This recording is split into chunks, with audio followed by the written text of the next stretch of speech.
এ বিষয়ে হয়তো কিছুক্ষণ আগে আলোচনা হয়েছে, খুব সম্ভবত মাহবুব সাহেব আলোচনা করেছে আগে, অথবা জাহিদ সাহেব নাকি আলোচনা করলে।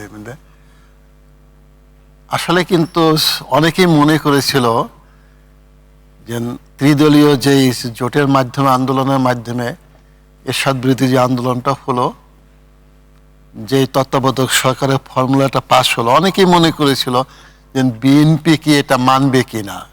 কারণ বিএনপি শহীদের রাষ্ট্রপতি জিয়াউর রহমান থেকে শুরু করে যে পদ্ধতিতে অগ্রসর হচ্ছিল সেটা রাষ্ট্রপতি শাসিত সরকার, সেখান থেকে পার্লামেন্টারি ফর্ম অফ গভর্নমেন্টে যাবে কিনা।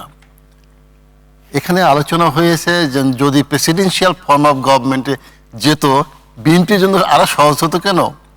কারণ বেগম খালেদা জিয়ার পপুলারিটি সারা বাংলাদেশ ব্যাপী এত বেশি যে অন্য যে কোনো প্রতিদ্বন্দ্বী দাঁড়ালে তার নিকট পরাজিত হতো। এটি কিন্তু উনি যখন রাজনীতিতে প্রবেশ করেন তখন থেকে কিন্তু এটি সূত্রপাত হয়েছে, তার জনপ্রিয়তা, ব্যক্তিগত বেগম খালেদা জিয়ার জনপ্রিয়তা, সেটা গতকাল প্রমাণিত হয়েছে। তো সেটা কিন্তু উনি জাতির দিকে, দেশের কল্যাণের এবং গণতন্ত্রের স্বার্থে কিন্তু তিনি কি করলেন, ওই পদ্ধতিটাকে বাতিল করে তিনি পার্লামেন্টারি ফর্ম অফ গভর্নমেন্টে যে পদ্ধতি ওটা তিনি বাস্তবায়ন করতে ছিলেন।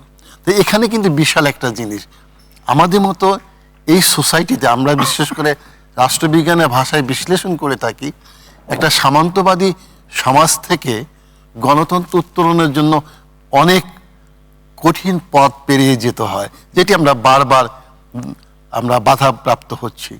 তো সেই ক্ষেত্রে আমরা দেখব যে বেগম খালেদা জিয়ার সিদ্ধান্ত ছিল প্রকৃতপক্ষে এদেশের মানুষের, মাটির এবং এদেশের ভবিষ্যৎ অগ্রগতির পক্ষে ছিল।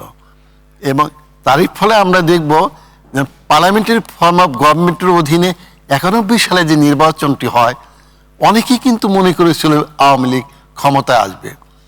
আমি বলি ব্যক্তিগতভাবে, যেটি আমি ভোট দিতে যখন যাই ঢাকা বিশ্ববিদ্যালয় ল্যাবরেটরি স্কুলে, সেখানে পাশে বলতেছে জিতবে কি এবার, বলছে জিতবে আওয়ামী লীগ, আপনি ভোটটা কাকে দিবেন?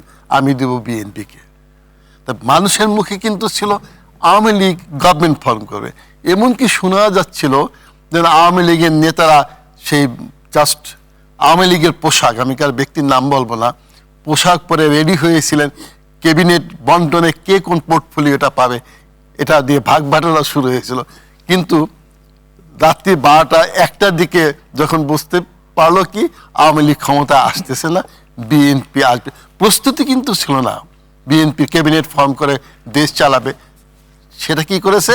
ক্যাবিনেট ফর্ম করে দেশ চালাইছে। আমি এখনো বলতেছি সবচেয়ে ভালো সরকার ছিল, গণতান্ত্রিক সরকার ছিল বাংলাদেশে 91 থেকে 96 সাল। এটা আমি গ্যারান্টি দিয়ে বলি, যে কোনো লোক একদম যদি বস্তুবাদী হয় এবং সঠিকভাবে বিশ্লেষণ করলে একটি পার্লামেন্টারি ফর্ম অফ গভর্নমেন্টে যেভাবে অপোজিশন পার্টিকে সম্মান প্রদর্শন করা হয়, যেভাবে কনস্টিটিউশনকে মান্য করা হয়, যেভাবে ইনস্টিটিউশনগুলোকে রক্ষা করা হয়, ওই 91 থেকে 91 এটা তো পুরো বাংলাদেশের ইতিহাসের মধ্যে সবচেয়ে সেরা সেটি আপনি বলবেন।